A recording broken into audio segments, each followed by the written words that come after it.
انہوں نے تو آنا ہی ہے اور سیدھا تھانے جانا ہے. یہ تو اسی طرح سے ہے، کوئی تھانے سے نکلا ہے میڈیکل گراؤنڈ سے، کہتا ہے جی میں سامنے ہاسپٹل جا رہا ہوں، رستے میں وہ شادی کی تقریبات بھی اٹینڈ کر رہا ہے، سیمینار بھی کر رہا ہے، تقریریں بھی کر رہا ہے. اس طرح تو نہیں ہو سکتا نا. جو قانون عام آدمی کے لیے وہی نہیں کے لیے ہوگا. ٹھیک ہے، جن کا آپ نے حوالہ دیا وہاں پر تو پھر ہم نے یہ بھی دیکھا کہ وہاں پر دفاتر بھی سیل ہو گئے، سبھی کچھ ان کے خلاف ہوا، لیکن یہاں پر پھر ایک طویل خاموشی ہے. بہت بہت شکریہ فیصل، آپ موجود تھے. مسلم لیگ نون سے بھی میرے ساتھ مہمان موجود ہوں گے اور ان سے بھی ہم یہ جاننے کی کوشش کریں گے کہ جو نواز شریف صاحب نے آج بات کی ہے کہ ہم انگریزوں کی غلامی سے نکل کر اب اپنوں کی غلامی میں آ گئے ہیں، تو کیا نواز شریف کے جو لوگ ہیں، جو ان کے نمائندے ہیں، وہ کیا اس ملک میں آزاد نہیں ہیں؟ تو ناظرین، پاکستان کی تاریخ رہی ہے، جس سیاسی جماعت نے الیکشن میں شکست کھائی ہے اس نے دھاندلی کا الزام لگا دیا ہے، پھر بڑھتے بڑھتے معاملہ قومی اداروں پر تنقید تک پہنچ جاتا ہے. آج اپوزیشن میں موجود جماعتیں جس طرح اداروں کو دھمکیاں باقاعدہ، ماضی میں اس کی کوئی مثال نہیں ملتی. الطاف حسین نے اداروں کو للکارا باقاعدہ، اس کا کیا حال ہوا سب نے دیکھا. لیکن آج نواز شریف صاحب بڑا کھل کر اداروں کو تنقید کا نشانہ بنا رہے ہیں، بلکہ اب تو وہ باقاعدہ مقابلے بازی کی بات کر رہے ہیں، مقابلے کا اعلان کر رہے ہیں. لیکن جو لفظ بول کر الطاف حسین مردود ہوئے، نواز شریف ان سے مقبول کیوں ہیں؟ نواز شریف صاحب کی دھمکیاں تو پھر بھی ناظرین ڈھکی چھپی ہیں. جمعیت علماء اسلام کے سربراہ مولانا فضل الرحمان صاحب تو بڑا کھل کر دھمکا رہے ہیں، جو امریکہ کا افغانستان میں حال ہوا وہ پاکستان میں ہمارے اداروں کا ہوگا. توبہ استغفر اللہ. سنیے ذرا. امجد شعیب صاحب مجھے پروگرام میں جوائن کر چکے ہیں. امجد شعیب صاحب بہت بہت شکریہ سر آپ کے وقت کا. مجھے بتائیے، نواز شریف صاحب کے اداروں پر کھل کر تنقید کم تھی سر، جو مولانا فضل الرحمان صاحب قومی اداروں کو باقاعدہ دھمکیاں دے رہے ہیں، لیکن حیران کن طور پر حکومت اور ادارے خاموش ہیں. سر کیا وجہ سمجھ آتی ہے آپ کو اس کی؟ الرحمن الرحیم. دیکھیے، یہ دونوں حضرات جو ہیں، یہ بہت ان کا کیس مختلف ہے الطاف حسین سے، اس نقطہ نگاہ سے کہ الطاف حسین ایک شہر سے بات کرتے تھے، ایک شہر میں ان کا کنفائن تھا، کراچی تک. اب یہ ان لوگوں کے ٹینٹیکل جو ہیں وہ کافی علاقوں میں پھیلے ہوئے ہیں، چنانچہ ان کے لیے کوئی نہ کوئی اسٹریٹجی مختلف ہونی چاہیے جہاں یہ انتشار نہ پھیلا سکیں. کیونکہ ایک چیز واضح ہے کہ ان لوگوں کے ذہنوں میں سوائے اپنے ذاتی مفاد کے اور کوئی چیز نہیں ہے. وہ مفاد ملک کے مفاد کے اوپر حاوی ہے اور یہ کسی بھی حد تک جا سکتے ہیں، تباہی مچا سکتے ہیں اس طرح کہ لوگوں میں انتشار پیدا کر کے تو ملک میں ایک لا لیسنس کریٹ کر دیں. یہ چیز ہو سکتی ہے. اور پھر جب حکومت سختی کرے گی تو پھر رونا رویا جائے گا کہ جناب ہمارا تو جمہوری حق تھا کہ ہم احتجاج کرتے. تو یہ ایک تھوڑی سی مختلف سچویشن ہے جس کو ہینڈل کرنے کے لیے حکومت کو ایک حکمت عملی بنانی ہوگی. اب مسئلہ یہ ہے کہ حکومت نے بہت دیر کی اور ان کے خلاف ایکشن نہیں کیا. مولانا فضل الرحمان پہلے بھی دھمکیاں دیتے رہے ہیں اور اب بھی انہوں نے دھمکی دی ہے کہ جس طرح افغانستان میں ٹیررزم کر کے تو امریکیوں کو نکالا گیا ہے، پاکستان میں بھی ٹیررزم کرایا جائے گا. یہ وہ چیز ہے جس کو بڑا سیریسلی لینا چاہیے اور اس کے بارے میں میرا اپنا اندازہ ہے کہ جو سیکورٹی ایجنسیز ہیں وہ لازماً اس کی ایویلیویشن وغیرہ کر رہے ہوں گے اور اس کے لیے کوئی نہ کوئی نتیجہ اخذ کیا جائے گا، کوئی طریقہ کار اختیار کیا جائے گا. کیونکہ یہ تو ایک بالکل آپ کہہ لیجئے کہ لا قانونیت کی حد ہے کہ مولانا سے اگر کسی نے پوچھ لیا کہ جناب آپ کے اثاثے یہ کیسے بنے، تو ریاست تو کسی سے بھی پوچھ سکتی ہے. آپ کہیں کہ جی مجھ سے پوچھا تو گناہ ہو گیا اور اس کے بعد ہم آپ کو تحس نحس کر دیں گے، یہ تو چیز قابل قبول نہیں ہے. اس میں دیر پا حل یہ ہے کہ حکومت اس بات پہ غور کرے کہ ان لوگوں سے مدرسے واپس لیے جائیں. ایکچولی سارا قصہ یہی ہے کہ مدرسے میں تعلیم کے نقطہ نگاہ پہ انہوں نے پرائیویٹ آرمی تیار کی ہے ان لوگوں نے، اور ان کی دینی جماعتیں جنہیں یہ کہتے ہیں انہوں نے نہ کوئی دین کی خدمت کی ہے اور نہ ہی ملک کی. ان کی نیوسنس ویلیو ضرور ہے کہ اگر یہ کوئی نعرہ ایسے لگا دیں ختم نبوت کا یا کوئی نعرہ نظام مصطفیٰ کا تو آپ دیکھیے کہ اس سے کتنا انتشار پیدا کر دیں گے. لہذا ان کا ایک ہمیشہ کے لیے ایک انتظام کرنا چاہیے اور ان کی جو ایک پرائیویٹ آرمی ہے اس کو ختم کرنے کی ضرورت ہے اور وہ ان سے مدرسوں کا انتظام لے لینا چاہیے. دوسرے کوئی قانون بننا چاہیے ملک میں کہ جس کا جی چاہتا ہے وہ مدرسہ کھڑا کر کے تو اپنی 1.5 اینٹ کی مسجد بنا کے پھر ایکسپلائٹ کرتا ہے. یہ کام بند ہونا چاہیے. کوئی بھی مدرسہ حکومت کی منظوری کے بغیر نہیں بننا چاہیے. تو یہ میرا خیال ہے ان کے ضروری ہوگا. لیکن جہاں تک نواز شریف صاحب کا تعلق ہے وہ اس سے بھی زیادہ سیریس ہے اس لحاظ سے کہ پچھلے 20 سال سے نواز شریف صاحب جو ہیں وہ افواج پاکستان اور انڈائریکٹلی آپ کہہ لیجئے کہ ملک کے خلاف سازشیں کر رہے ہیں. جب سے جنرل مشرف نے نکالا تو اس کے بعد سے 20 سال ہو گئے ہیں وہ اپنی دشمنی اپنا دکھ نہیں بھولے. جب تقریر کریں کچھ بات کریں اس میں سب سے پہلے اپنا رونا روتے ہیں کہ ایک الیکٹڈ پرائم منسٹر کو بندوق کی نالی کے نشانے پہ نکال دیا گیا. کبھی انہوں نے اپنے اندر جھانک کے دیکھا ہے کہ ہر کسی کے ساتھ ان کا مسئلہ بنا. غلام اسحاق خان تو فوجی نہیں تھا. اصل چیز یہ ہے کہ ان کے اندر ایک لالچ ہے کہ میں ایک ایسی حکومت ایک ایسی طاقت لے کے بیٹھوں جو بالکل ایک مطلق عنان بادشاہ کے پاس ہوتی ہے اور کوئی پوچھ نہ سکے. مولانا فضل الرحمان صاحب کے حوالے سے یعنی آپ یہ کہہ رہے ہیں کہ وہ بہت طاقتور ہیں جس کی وجہ سے ان پر ہاتھ نہیں ڈالا جا رہا؟ طاقتور نہیں کہنا چاہیے. ریاست سے زیادہ طاقتور کوئی نہیں ہوتا. لیکن وہی بات آ جاتی ہے کہ لوگ تو اپنے ہیں. آپ انتشار نہیں چاہیں گے. آپ نہیں چاہیں گے کہ اپنے لوگوں میں مار داڑ ہو کیونکہ مولانا تو سمجھداری کا ثبوت نہیں دے رہے. جو انہوں نے دھمکی دی ہے اس میں وہ خون خرابے کی بات کر رہے ہیں. جو انہوں نے کہا کہ وہاں سے امریکہ چلا گیا, امریکہ کو یہ مولانا نے بھیجا وہاں سے, لیکن یہ آپ کو دھمکی دے رہے ہیں کہ اسی قسم کا کام ہم یہاں کر لیں گے.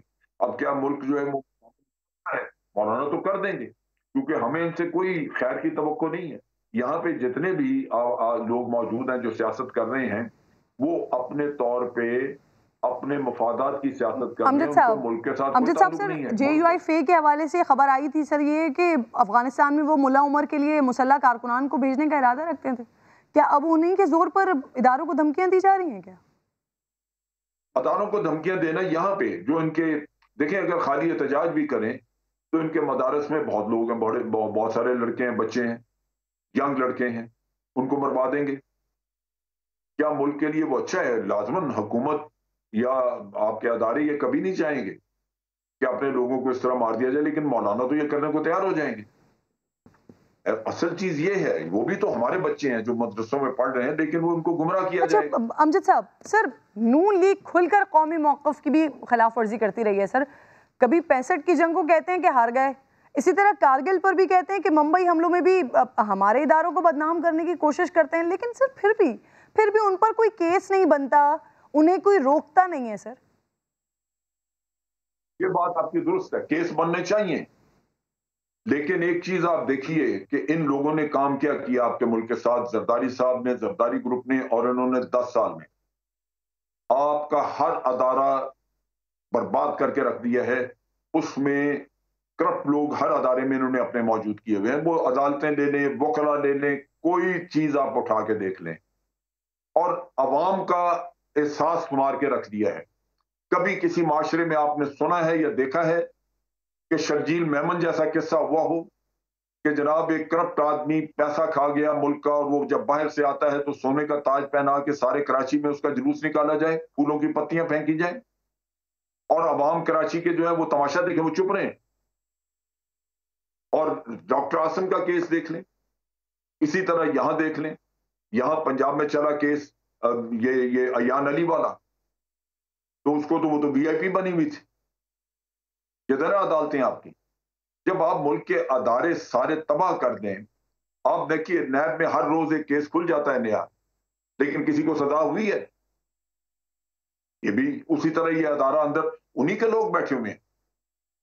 نیب کا چیئرمین لے لیں یا نیچے کے لوگ لے لیں, یہ اس گورنمنٹ نے تو نہیں بٹھائے وہ. تو اصل چیز یہ ہے کہ انہوں نے جو اپنے مفاد کے لیے ملک کو تباہ کیا ہے وہ یہ ہے کہ ہر ادارے میں کرپٹ اور ان کے لوگ بیٹھے ہیں. آج آپ کا وزیر اعظم اکیلا کرپشن کے خلاف بات کرتا ہے, باقی سارا ملک جو ہے وہ کرپشن کی حمایت میں بات کرتا ہے. ورنہ اگر ان میں شعور ہو تھوڑا بہت تو نواز شریف کے پیچھے کھڑے ہو کیا. سر موجودہ اپوزیشن یہی تو الزام اداروں پر لگاتی ہے کہ سسٹم کی ساری خرابی کی وجہ یہی ہے سر, کیونکہ 70 سالوں سے جمہوریت کو پھلنے پھولنے تک نہیں دیا گیا. دیکھیے ابھی تو 10 سال سے اور تیسرا الیکشن ہوا ہے, اور آرمی ان کو بار بار کہتی رہی کہ جناب ہم جمہوریت کے ساتھ ہیں. اب اگر آرمی کے اوپر الیکشن کے دوران الزام لگایا انہوں نے کہ جی الیکشن میں آرمی نے کچھ غلط کیا، تو مجھے یہ بتائیے کہ الیکشن کرانے کے لیے آرمی گئی تھی ان کے گھر پہ کہ ہمیں الیکشن کے لیے بلا لیں یا ہم الیکشن کرانا چاہتے ہیں؟ یہ کیوں نہیں خود اپنا انتظام کرتے؟ کسی بھی ملک میں فوج تو الیکشن نہیں کراتی. یہاں آپ خود بلاتے ہیں، پھر آپ کو اتنی شرم حیا نہیں آتی کہ آپ خود بلا کے پھر الزام ڈال دیتے ہیں. یہ آپ کیوں بلاتے ہیں؟ ان کو عہد کرنا چاہیے کہ اگلا الیکشن جو بھی ہوگا اس کی سول انتظامیہ اچھا کرے برا کرے اس کے ذریعے ہوگا.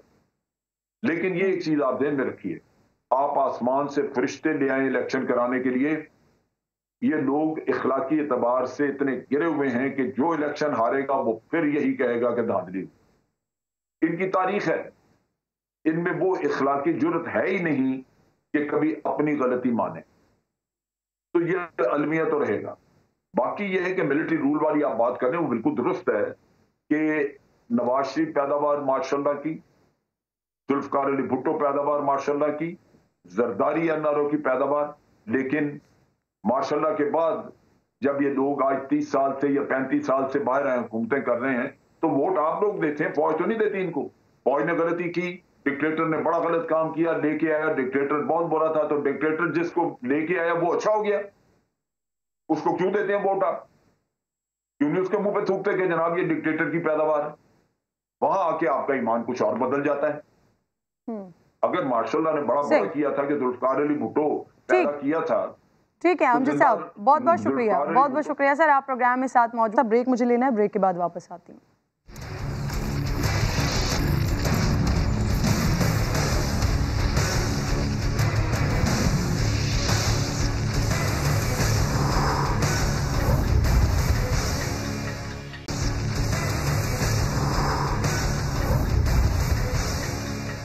ویلکم بیک ونس اگین ناظرین. سندھ کے عوام حالیہ بارشوں اور سیلاب سے دربدر ہیں، لیکن سندھ سرکار کو عوام کے بجائے جانوروں کی زیادہ فکر ہے. 2 دن پہلے میں نے پروگرام میں آپ کو بتایا تھا کہ جانوروں کے لیے سندھ حکومت نے آؤٹ سائڈ بجٹ سے 62 کروڑ روپے جاری کیے ہیں، جس میں سے صرف 22.5 کروڑ روپے کی مچھردانیاں خریدی جائیں گی جن کی فی عدد مالیت 9,000 روپے، اور اس سے آگے 25 کروڑ کی رقم سے مویشیوں کا چارہ اور دیگر ضروریات بھی پوری کی جائیں گی. یعنی سندھ کے عوام ملیریا اور ڈینگی کے وار سے بچیں یا نہ بچیں، لیکن جانور مچھردانیوں میں آرام فرمائیں گے. ناصر حسین شاہ صاحب مجھے جوائن کر چکے ہیں پروگرام میں آپ کو خوش آمدید کہوں گی. ناصر صاحب، سر سیلاب متاثرہ علاقوں کے جانوروں کے لیے جو مچھردانیاں خریدی جائیں گی، سر ان کی فی عدد قیمت تقریباً 9,000 روپے بنتی ہے.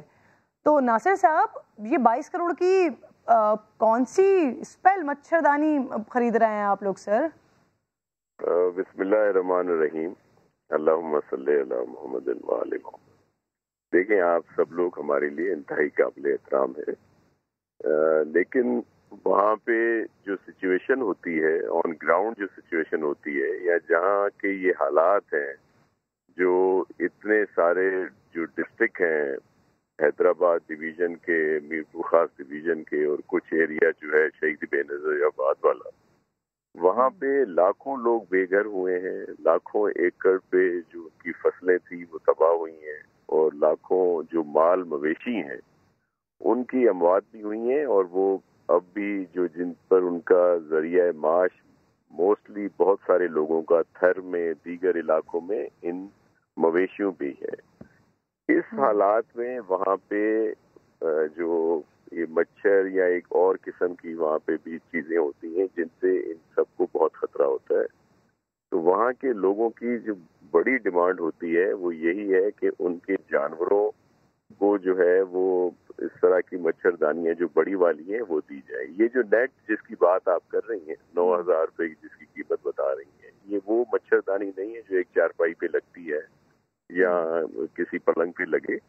یہ پورا ایک بڑا ایک قسم کا وہ ہوتا ہے جس میں کوئی 9-10 کے قریب بڑے جانور اور اسی طرح چھوٹے جانور، بکریاں یا دیگر چیزیں اس میں آتی ہیں. اور یہ پراپر وہاں کی نیڈ ہے اس وقت وہاں کے لوگوں کی. اور چلیں، سندھ گورنمنٹ پہ تو آپ اعتراض کر سکتے ہیں، لیکن دیگر ادارے جو ہیں، ڈونر جو ادارے ہیں یونائٹڈ نیشنز کے یا دیگر جو لوگ پہنچے ہیں وہاں پہ، انہوں نے بھی اسی طرح کے نیٹ دیے ہیں، بلکہ اس سے بہتر وہاں پہ لوگوں کو دیے، کیونکہ وہ لوگ اس بات کی ڈیمانڈ کرتے ہیں. آپ کے ضرور آپ کا پورا نیٹ ورک ہے پورے پاکستان میں، آپ کے نمائندے وہاں بھی ہیں. آپ اپنے ان نمائندوں سے پوچھیں کہ وہاں کے لوگوں کی یہ ڈیمانڈ ہے یا مچھردانی ہو، کیا کوئی ہمارے دماغ میں خلل ہے سندھ گورنمنٹ کے؟ ٹھیک ہے، یعنی یہ سندھ گورنمنٹ کی جانب سے یہ سر ڈیمانڈ پوری کی جا رہی ہے متاثرہ لوگوں کی. ٹھیک ہے سر. اچھا ناصر صاحب مجھے بھی بتا دیجیے سر، جانوروں کے چارے کے لیے 25 کروڑ روپے رکھے گئے، سر یہ کس طریقہ کار کے تحت دیے جائیں گے؟ کوئی ڈیٹا وغیرہ موجود ہے آپ لوگوں کے پاس لائف سٹاک کے جانوروں کا؟ کیا جانوروں کی بھی رجسٹریشن وغیرہ ہوگی سر؟ ہوگا کیا؟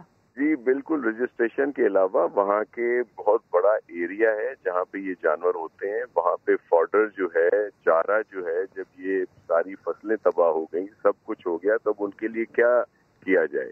اس لیے وہاں پہ ان کے چارے کے لیے، دیگر چیزوں کے لیے یہ ایک کمپوننٹ ہے اس پوری سمری کا، جو ابھی اپروو ہونے کو ہے. وہ تو ابھی جس چیز کا آپ ذکر کر رہی ہیں وہ ابھی اپروول کے مراحل میں ہے، لیکن اس کی مکمل طور پر ہر چیز کی اس میں تفصیل بتائی گئی ہے. حالانکہ یہ ڈپارٹمنٹ ہمارے منسٹر صاحب ہیں سردار باری خان پتافی صاحب، ان کا ہے، لیکن مکمل اس کی تفصیل ہے کہ کس کس ڈسٹرکٹ میں کس طرح یہ ڈسٹریبیوٹ کیا جائے گا جہاں پہ وہاں کے لوگوں کی یہ ضرورت ہے. میں اسی لیے کہہ رہا تھا کہ جو آپ کے وہاں کے مقامی نمائندے ہیں سما کے، آپ ان سے اگر کنسلٹ کر لیں تو آپ کو ضرور وہ آگاہ کریں گے کہ وہاں کے لوگوں کی یہ بہت بڑی ڈیمانڈ ہے، اور ظاہر ہے یہ کافی عرصہ جو پانی ٹھیک ہے جس کو سندھ گورنمنٹ سر میٹ کرنے کی کوشش کرے گا. ٹھیک ہے ناصر صاحب، سر آپ موجود ہیں ساتھ میں، تو آپ کی موجودگی کا فائدہ اٹھاتے ہوئے سر کورونا کی ایک اور ویو آ رہی ہے. آج وزیر صحت سندھ صاحبہ انہوں نے خود این سی او سی کے اجلاس میں سر یہ بات کہی ہے کہ وہ جو ہاٹ سپاٹ ہیں اسے آئیڈینٹیفائی کر لیا جائے. اسمارٹ لاک ڈاؤن کی تجویز بھی آ رہی ہے. تو سر کیا آپ لوگ سنجیدگی کے ساتھ سوچ رہے ہیں کراچی کے جو ہاٹ سپاٹ ہوں گے جہاں پر کیسز نکل رہے ہوں گے وہاں پر اسمارٹ لاک ڈاؤن لگا دیا جائے اور وہ علاقے آئیڈینٹیفائی ہو گئے ہیں سر؟ جی پوری سندھ کی بات کی ہے ہم نے، اور میں یہ بھی آپ سے عرض کروں کہ جو ابھی ٹیسٹ کیے جا رہے ہیں اس میں کچھ اضافہ ضرور ہوا ہے. آپ کے علم میں ہے کہ ہماری کیبنٹ کے کچھ جو ممبرز ہیں ان کو بھی ان کے پازیٹیو بھی آئے ہیں ٹیسٹ، اور وہ کوارنٹین میں ہیں. اسی طرح اور لوگ بھی، اور خاص طور پر جس طرح اسکول کھلے ہیں تو بچوں کے لیے بڑی تشویش پائی جاتی ہے. اور ہماری پوری کوشش ہے، ہمارے منسٹر سعید غنی صاحب آپ نے دیکھا ہوگا کہ ہر جگہ جا رہے ہیں، خود وزٹ کر رہے ہیں کہ ایس او پیز پر عمل ہو رہا ہے یا نہیں ہو رہا. جس کی آپ پوائنٹ آؤٹ کر رہی ہیں نشاندہی اسمارٹ لاک ڈاؤن یا جس طرح کا بھی لاک ڈاؤن آپ کہہ رہے ہیں، وہ بالکل کچھ جگہیں آئیڈینٹیفائی ہوئی ہیں. تو اس لیے وہاں پہ یہ احتیاطی تدابیر ضرور اختیار کی جائیں گی. اور میں آپ کے توسط سے، آپ کو پورے پاکستان میں دیکھا جاتا ہے، میں گزارش کروں گا سب سے کہ اس کو ایزی نہ لیا جائے. کووڈ ابھی تک ہے، اور خاص طور پر ماسک ضرور پہنے اور احتیاطی تدابیر ضرور اختیار کریں. درست ناصر صاحب، آج ہی کا یہ فیصلہ آیا، پہلے جو 20% کا ڈسکاؤنٹ سکولز کو دیا گیا تھا وہ 1 اکتوبر سے اب کمپلیٹ فی بھی پیرنٹس کو دینی ہوگی. اب یہ نئی ایک دوبارہ ایک کورونا کی ویو آ رہی ہے اسکولز کے حوالے سے. آپ نے خود کہا تشویش واقعتاً سندھ گورنمنٹ میں پائی جاتی ہے. سعید غنی صاحب کافی تشویش کا اظہار بھی کر رہے ہیں. تو سر کیا پھر یہ بھی سوچا جا رہا ہے کہ اسپیشلی جو پرائمری اسکولز جن کا آغاز ہی آج سے ہوا ہے، چھوٹے بچے جانا شروع ہوئے ہیں، تو کیا اس کو بھی بند کیا جائے گا؟ اسکولز بھی بند ہوں گے سر؟ دیکھیں پوری ہم لوگ کوشش کر رہے ہیں کہ وہ احتیاطی تدابیر اختیار کریں، لیکن کئی جگہ سے شکایات آتی ہیں، پھر ان اسکولوں کو بند بھی کیا جاتا ہے. ان پر ایکشن بھی لیا گیا ہے حالیہ کچھ دنوں میں. اور اب بھی یہ مختلف لوگ جو ہیں وزٹ کرتے ہیں، نہ صرف سعید غنی صاحب بلکہ دیگر لوگوں کو بھی ٹاسک دیا گیا ہے چیف منسٹر صاحب کی طرف سے کہ وہ بھی وزٹ کریں پورے صوبے میں، کہ جہاں ایس او پیز پر عمل نہ ہو اور اندیشہ ہو کہ بچوں کو یہ پازیٹیو نہ ہو جائے اور یہ کووڈ نہ لگے، تو وہاں پہ ضرور ایکشن لیا جائے گا. تو اس میں ہمیں آپ کی بھی سپورٹ کی ضرورت ہے کہ آپ کے لوگ بھی ہر جگہ موجود ہیں، وہ بھی آئیڈینٹیفائی کر سکتے ہیں، پوائنٹ آؤٹ کر سکتے ہیں کہ کہاں پہ ایس او پیز پر عمل ہو رہا ہے یا نہیں ہو رہا. تو اس سے بہتری لائی جا سکتی ہے. سر میں نے ایک سوال اور بھی کیا تھا, میں اگین اس کو دہرا دیتی ہوں سر. 1 اپریل سے جو فیصلہ ہوا تھا 20% ڈسکاؤنٹ کا, 80% فی وصول کی جا رہی تھی, اب سر 1 اکتوبر سے 100% فی دوبارہ اسکول وصول کرنے کی پابند ہوں گے. ایک طرف پھر سے سر یہ کورونا ویو ہم دیکھ رہے ہیں, پھر اسمارٹ لاک ڈاؤن کی طرف بھی حکومت سوچ رہی ہے, کر دیا جائے گا. سر یہ فیصلہ تھوڑا ارلی نہیں ہو گیا پیرنٹس کے لیے اسپیشلی؟ اس میں 2 چیزیں ہیں, ان کی وضاحت اچھا ہوا آپ نے یہ پوچھ لیا. مختلف یہ ابہام بھی تھا, اس میں کنفیوژن تھا کہ 20% جو ہے اس کو ڈیفر کیا گیا ہے, مطلب ابھی جو ہے اسکول 20% نہیں لیں گے اور بعد میں وہ ایڈجسٹ کریں گے مختلف مہینوں میں. لیکن ایسا نہیں ہے, وہ 20% مکمل طور پر وہ ڈسکاؤنٹ تھا ختم کر دیے گئے تھے کہ وہ نہیں لیں گے, باقی 80% وہ لیں گے. اکتوبر سے یہ کہا گیا ہے کہ وہ اپنی فیس لیں, اس کو بھی دیکھا جائے گا. اگر یہ ویو یا اس میں زیادہ اضافہ ہوتا ہے خدا نخواستہ, تو پھر اس کے لیے دوبارہ مشاورت کر کے اور کوئی فیصلہ کیا جائے گا. ٹھیک ہے, یعنی کہ یہ آپشن بھی موجود ہے سر کہ یہ والا جو 20% والا ہے 80% فیس والا ہے وہ ریوائز بھی ہو سکتا ہے سر, اگر اسکولز بند ہوتے ہیں آپ اسمارٹ لاک ڈاؤن کی طرف جاتے ہیں. بالکل ہو سکتا ہے. ٹھیک ہے, بہت بہت شکریہ ناصر صاحب, آپ ساتھ موجود تھے. ایک چھوٹا سا بریک کے بعد واپس آتی ہوں.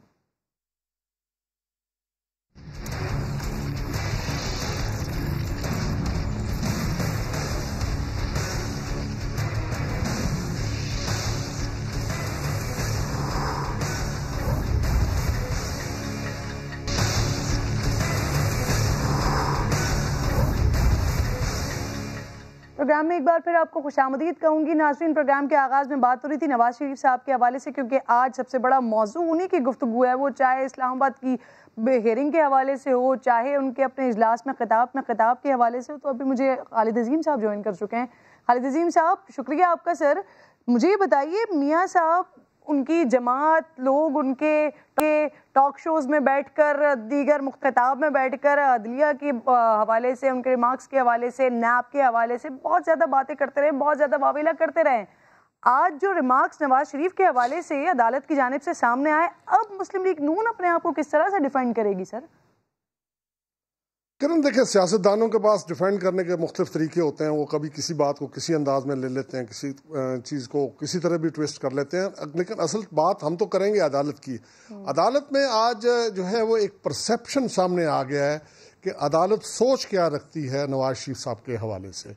اور ایک طرح سے کہا جا سکتا ہے کہ انہوں نے آج اس بات کو تو سرے سے مسترد کر دیا ہے کہ جی نواز شریف بیمار ہیں اور علاج کے لیے وہ وہاں پہ موجود ہیں. انہوں نے بہت کلیئر لفظوں میں کہہ دیا کہ جو ان کی سرگرمیاں ہیں ان سے لگتا نہیں ہے کہ وہ کوئی بیمار ہیں. وہ تو سر عام ساری گفتگو بھی کر رہے ہیں, لوگوں کو خطاب کر رہے ہیں, پوری پاکستان کو خطاب کر رہے ہیں. اور دوسرے لفظوں میں انہوں نے ساتھ یہ بھی کہہ دیا کہ ان کا جو باہر جانا ہے, یوں لگتا ہے کہ انہوں نے پورے نظام کو جو ہے وہ ڈیسیو کیا ہے اور اس کو شکست دے کے وہ بیرون ملک چلے گئے. اب ایک تو یہ پرسیپشن بہت واضح ہو گیا. اگر اس پرسیپشن کو زائل کرنا ہے, اس تاثر کو زائل کرنا ہے, تو نواز شریف صاحب کو بہت ٹھوس قسم کے ثبوت جو ہیں وہ سامنے رکھنا ہوں گے. اور اس صورت میں ہی ان کو اس بات کا ریلیف مل سکتا ہے کہ وہ بسلسلہ عراج بیرون ملک مقیم ہیں, لہٰذا ان کی جو حاضری ہے, ان کی جو غیر حاضری ہے, اس کو نوٹس اس کا نہ لیا جائے اور ان کو جو ریلیف ممکن ہے وہ دیا جائے. ایگزیکٹلی سر, جس پرسیپشن کی خالد صاحب جس پرسیپشن کی آپ بات کر رہے ہیں, تو پچھلے دنوں مسلسل ان کی میڈیکل رپورٹس کے بارے میں بات ہوتی رہی, وہ بھی نہیں آئی. پھر اب سر سسٹم ہی ہو گیا جس طرح کی بات نواز شریف صاحب کر رہے ہیں, تو سر یہ کس بنیاد پر باقاعدہ اداروں سے مقابلے بازی کی باتیں کر رہے ہیں, اتنا کھل کر اننگز جارحانہ اننگز کھیل رہے ہیں سر, کس بنیاد پر؟ دیکھیں, وہ ان کو محسوس یہ ہوتا ہے کہ ان کا پولیٹیکل سروائیول اسی میں ہے کہ وہ آل آؤٹ جائیں اور وہ اس بات کو اسٹیبلش کرنے کی کوشش کریں کہ وہ مزاحمتی سیاست کر رہے ہیں. لیکن وہ جو پچھلے دنوں کی بات سے آپ کمپیئر کر رہے ہیں اس میں اور آج میں فرق ہے, اور وہی فرق یہ ہے کہ آج بہت واضح لفظوں میں جج صاحبان نے, خاص طور پہ جسٹس محسن اختر کیانی جو ہیں, انہوں نے تو بہت کھلے لفظوں میں کہہ دیا کہ وہ ان کی جانب سے لیا گیا جو ڈیفینس ہے اس کو وہ تسلیم نہیں کر رہے, اور اب وہ صرف ایک ضابطے کی کارروائی پوری کرنا چاہتے ہیں تاکہ کہیں پہ نواز شریف صاحب جو ہیں ان کو آئین کے آرٹیکل 10A کے تحت جو ڈیو پروسیس اور فیئر ٹرائل والی بات ہے اس کی وہ آڑ نہ لیں. اس کی وجہ سے وہ اتمام حجت کرنا چاہتے ہیں کہ وہ ہمارے جو وہاں پہ عطاشی ہیں جن کے توسط سے ان کے وارنٹ جو ہیں ان کی تعمیل کے لیے وہ وہاں پہ گئے تھے ان کا بیان ریکارڈ کریں گے, اور بیان ریکارڈ کرنے کے بعد پھر اس کے بعد ان کے پاس اس بات کا مکمل جو ہے وہ آ جائے گا کہ اب کہیں پہ نواز شریف صاحب یہ پلی نہیں لے سکتے کہ مجھے سنا نہیں گیا, مجھے موقع نہیں دیا گیا, یا میرے حوالے سے کارروائی پوری نہیں کی گئی. اور اس کے بعد توقع یہی ہے کہ اگلے جو پیشی ہے اس میں وہ بیان ریکارڈ کرنے کے بعد عدالت اس پوزیشن میں آ جائے گی کہ وہ اس کا کوئی حکم جاری کر سکے. ان کو اشتہاری قرار دینے کے لیے کوئی پروسیس کرنا ہے, یا توشہ خانہ کیس میں جو ان کو آلریڈی اشتہاری قرار دیا جا چکا ہے اس کی بنیاد پہ انہوں نے کوئی آرڈر پاس کرنا ہے, اس کا فیصلہ بہرحال کورٹ نے کرنا ہے. لیکن اب یہ بہت واضح لگ رہا ہے کہ عدالت کا ایک ذہن بن چکا ہے, اس ذہن کو اگر تبدیل کرنا ہے تو کوئی بہت ٹھوس قسم کی شہادت نواز شریف صاحب کو پیش کرنا ہوگی. اور مجھے لگتا نہیں ہے جو ان کا آج کی جو ٹون ہے یا ان کی پارٹی کے لوگوں کی جو ٹون ہے اس میں لگتا نہیں ہے کہ وہ اس ڈیفینس کی طرف جائیں گے, بلکہ وہ الٹا اس چیز کو بھی انکیش کرنے کی کوشش کریں گے اور اس کو بھی انتقامی کارروائی ثابت کرنے کی کوشش کریں گے. اور اس میں ممکن ہے کہ وہ کوئی بے احتیاطی کا مظاہرہ بھی کریں جس کے نتیجے میں توہین عدالت بھی ان کے خلاف جو ہے وہ اس کی پروسیڈنگ چل سکتی ہیں. لیکن لگ یہی رہا ہے, موڈ یہی نظر آتا ہے مسلم لیگ. لیکن خالد صاحب ایک اور بات بھی یہ نا کہ نواز شریف صاحب نے آج بڑا واضح اعلان کیا ہے کہ لندن سے بیٹھ کر وہ پارٹی کو لیڈ کریں گے, اور ایک امکان یہ تھا کہ شہباز شریف صاحب گرفتار ہو گئے تو مریم نواز صاحبہ لیڈ کریں گی. تو سر یہ سوال تو پھر ابھرے گا دوبارہ کہ ایک بیمار شخص جو سفر نہیں کر سکتے, وطن واپس نہیں آ سکتے, وہ کیسے پارٹی کو لیڈ کر سکتے ہیں؟ کرن یہ تو آج شروع ہو گیا, دونوں چیزیں ہو گئی. عدالت نے وہ قرار دے دیا ہے اور کہہ دیا ہے کہ جی جو شخص وہاں سے بیٹھ کے پوری قوم کو خطاب کر رہا ہے وہ کائے کا بیمار ہے. ایک تو وہ ہو گیا. دوسرا جو لیڈ کرنے والا معاملہ ہے اس کا بھی آغاز انہوں نے کر دیا. آج اپنی پارٹی کے اعلیٰ سطح کے اجلاس کو انہوں نے جو ہے وہ ویڈیو لنک کے ذریعے خطاب بھی کیا ہے, اس میں انہوں نے گائیڈ لائن بھی دی ہے. اور ممکن ہے اس کے بعد دیکھیں پس پردہ تو یقینی طور پہ وہ سارے لوگوں کے ساتھ رابطے پہ تھے, ٹیلیفونک رابطہ ان کا جو ہے وہ یقینی طور پہ تھا, وہ ہر بندے کو جو چاہتے ہدایات دے سکتے تھے. لیکن آج ویڈیو لنک کے ذریعے تو انہوں نے ٹوٹل اس انداز میں جیسے کسی اجلاس کی صدارت کی جاتی ہے وہ کیا ہے, اور وہ بھی ایک طرح سے میسج ہے ان کا. یعنی یہی کام وہ اپنے پارٹی کے جو لوگ ہیں ان کو ٹیلی فون کے ذریعے ہدایات دے کے, جو کہ مخفی رہتا, لیکن آج وہ جب اوپن آ گئے ہیں تو اس کا مطلب ہے کہ انہوں نے آل آؤٹ جانے کا فیصلہ کر لیا ہے, اور اب وہ ثابت کر رہے ہیں کہ وہ وہاں بیٹھ کے اس وقت پارٹی کی صدارت بھی کریں گے. بالکل ٹھیک ہے, بہت بہت شکریہ. اب آپ ساتھ موجود تھے, پروگرام کا وقت ختم ہو گیا. ملاقات ہوگی آپ سے کل. اپنا خیال رکھیے. اللہ نے